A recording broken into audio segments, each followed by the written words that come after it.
crystal.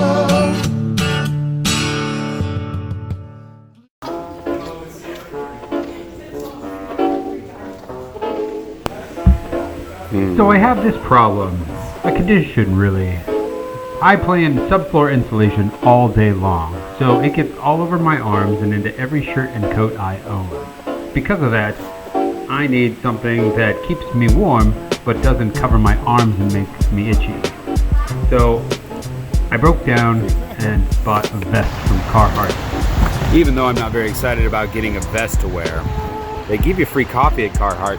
Plus, I get a discount through work, which is weird, but it amounts to about 20%. So I got a new vest and a pair of work pants and saved 24 bucks. Sometimes you gotta go with function over form. That looks nice.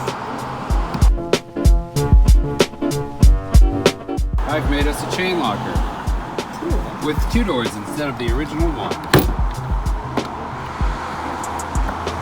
You just twist this and pull up.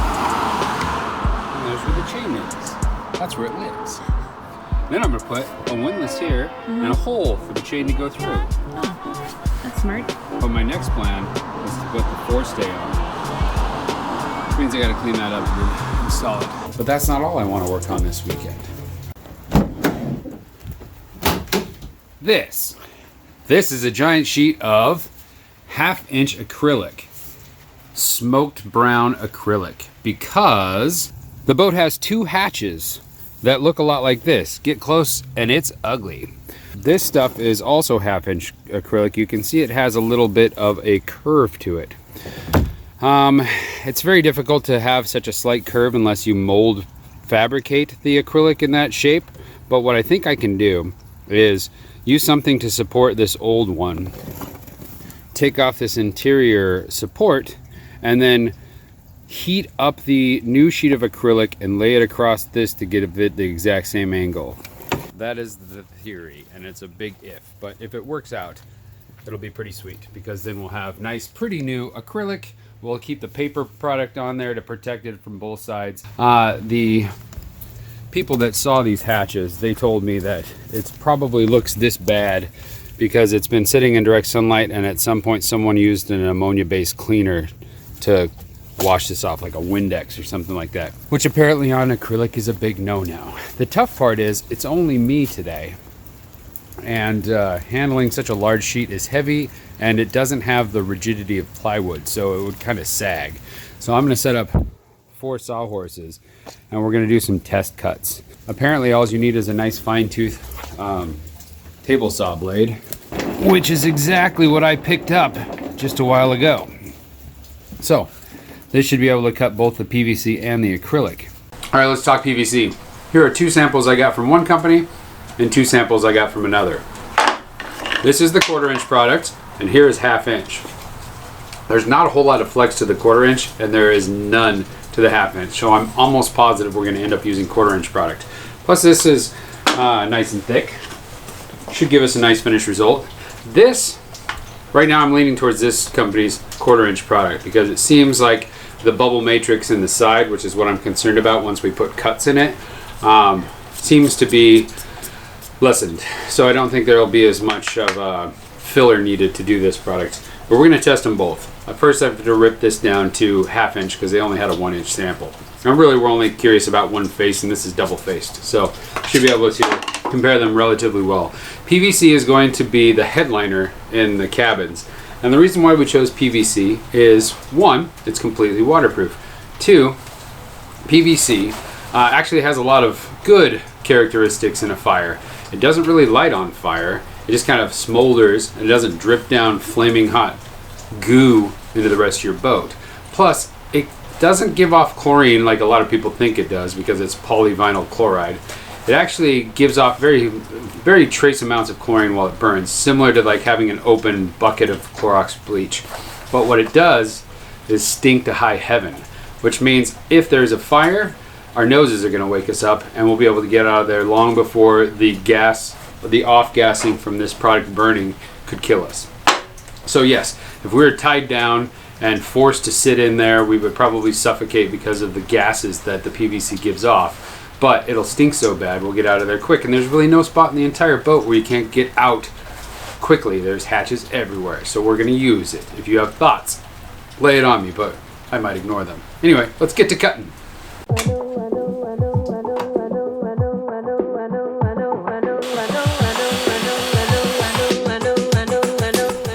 Alright, now we have 2 half-inch pieces and 2 quarter-inch pieces. Let's put some grooves in.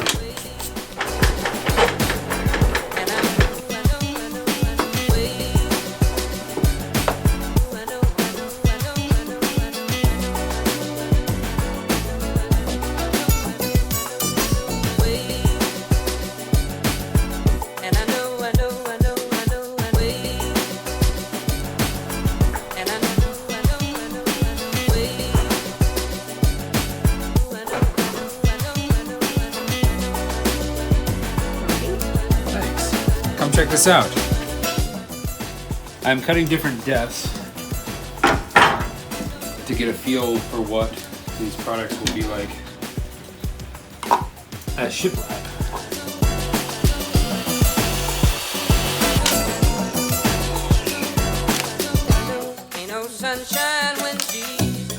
Alright, here are our samples. These have 3 cuts into them, a 16th, an 1/8, and a quarter. And these just have a 16th and an 1/8. 16th is obviously going about halfway down on this guy. So we've got to figure out which one we like the best. I already have a favorite, but you can chime in here. This will give us the ship gap look you're looking for, I think. Yeah.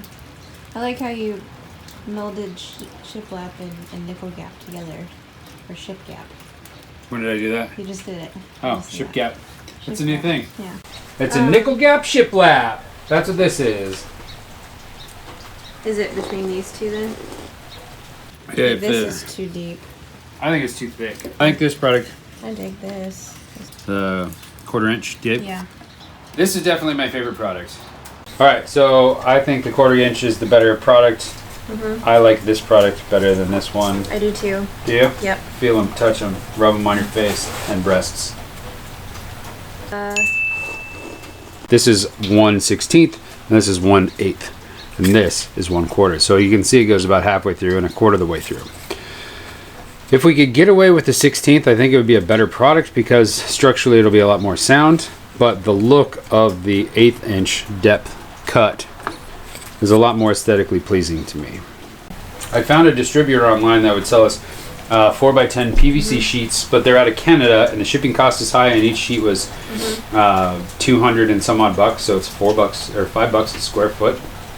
This is less than half the cost. And you can paint it. And all I have to do is put its own, yes, they're paintable, and all I have to do is cut the shiplap in it, which should be fairly simple. Do you have to paint them? No. Okay. Yeah, I like this line here. On this Okay, I'm gonna product. do one more line then, in the middle. Do a little bump for me. Such a Coke thing, Kelly. A 3/16 inch gap, right down the middle.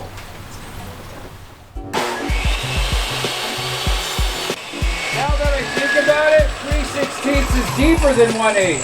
Yeah. So what I really want is 3/32. Yeah. Whoops. Check that out. That's a little deep there on the edge. Oh, let's try it again.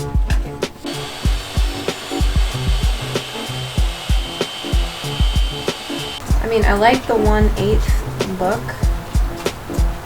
but I'd be totally fine with 3/32. What do you guys think? Here's why we're not going to go with the 3/16. So that one's out. But these other ones, I think they're viable, all 3.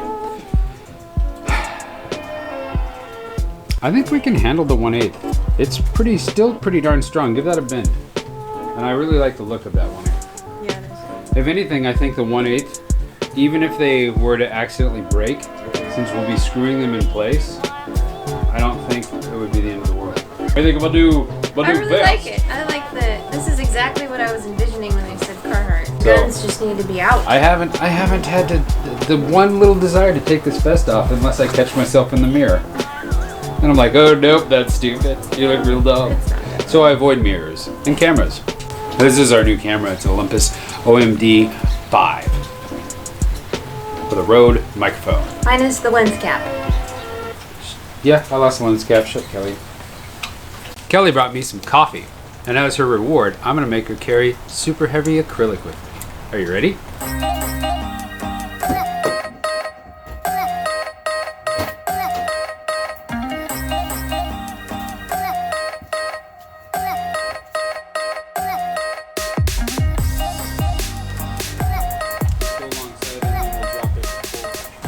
Right next to all this dog dung that you just stepped in. I did, huh? Yeah, watch out.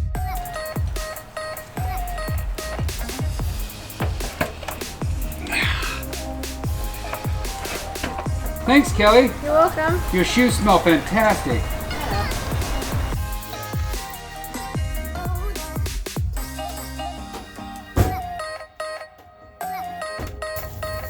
I've measured this before, but you're supposed to measure twice and cut once. So we're looking at 52 and roughly 1/4. I'm guessing that accounts for the slight shrinkage you get when you heat the stuff up, believe it or not. That probably started out at 52 and 1/4, and then as the sun beat on it, it shrank up a bit.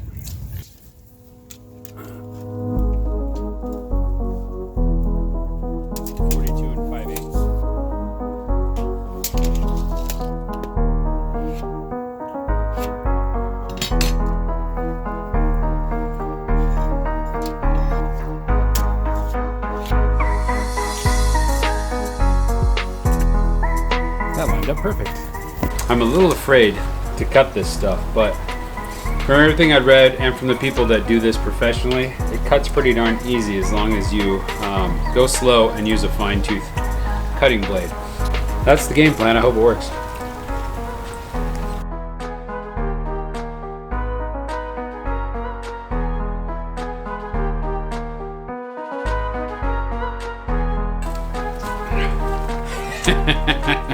Look at that. Hi, I'm Dale. Feel warm? You feel comfortable? Really warm. It's super comfortable. I just cut the acrylic. It smells bad. It does smell bad. I did not expect that. I don't know why. I should have anticipated it. Well, let's see how the cut ended up. Yeah, they said that you'll have teeth marks in the laminate just as long as there's no chips. You can sand it with high grit sandpaper and get a nice smooth finish. I think that looks just as good as the other edge. Good, it's a success. I can cut acrylic.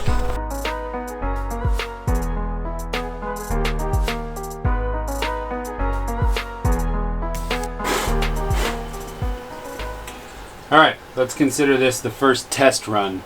I have no idea if this is gonna work, but we have another piece. So if I crack this or break it in any way, I've got a backup. We got some weight focused down on this. I wish I could get the heat actually on it, but we're hoping that the room will just warm up, and over time the batteries will form this into the same mold as the old piece. It's already warm right down here. Hopefully this all works. If it doesn't, we'll use a heat gun tomorrow and see if we can't get it to curve. All right, let's see if we have victory or catastrophe.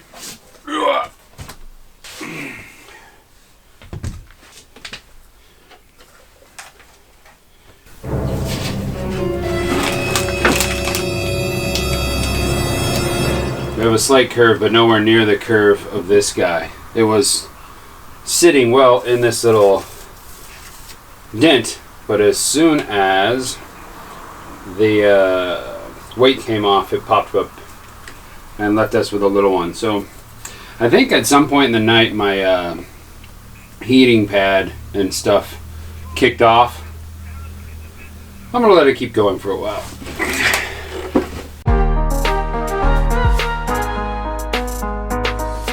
Well, trying to curve that thing overnight didn't do much, but what's cool about it is there's enough flex in there that you can kind of like clamp it to the old one, and you still get that kind of shape that you're looking for. It actually flattens out the old one enough to make it so they kind of sandwich together, and then I can put the screw holes in. Right now what I'm going to do is route out the little interior door slide shut that goes basically right along where the wood border goes on this hatch.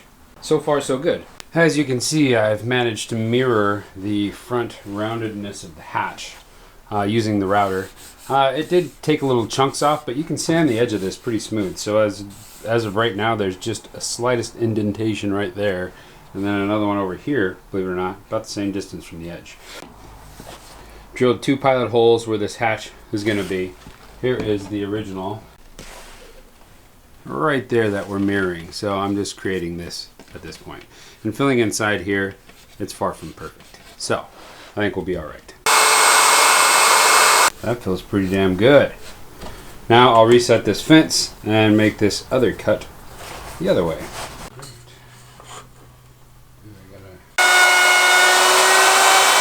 I'd say that's about perfect. There. Just gonna give it a nice little rub down with the old sandpaper. And there's that. Turned out pretty good. Working with acrylic is not that hard. I don't think that should scare anyone that's ever worked with wood. I say that, and I haven't finished this project yet, but I can tell you that it was a lot easier than I expected it to be. Okay, it's reveal time. What? What the hell is this? Mother sucking slick mother bag piece of crap mother. Ah!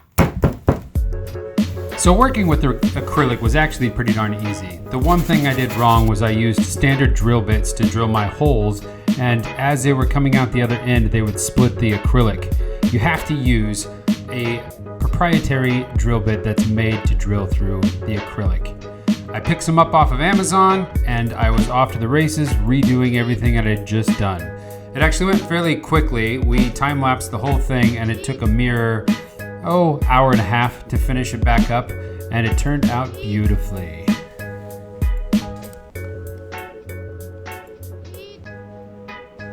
Although a little bit more finicky, acrylic acts a lot like wood. You can route it, cut it, drill it, sand it, and it turns out really good. I sanded this down with several different levels of sandpaper, ending with 1000 grit, and it was smooth and beautiful when I finished. I really don't think anyone should be intimidated by working with acrylic. If you have any kind of wood skills at all, you can handle it. How do you feel about your holes? My holes? Yeah. They did not crack as far as I can tell. I took my little headlamp and I shined it under there and looked all around the edges for any kind of cracking. Last time it would have been quite obvious based on the cracks. So if you look at this guy, this was my first attempt. You could totally see the cracks. Yeah. Light would refract off of them. So I'm fairly confident that this is crack free and ready to go, and then everything should be hunky dory. Cool. Keep your fingers crossed.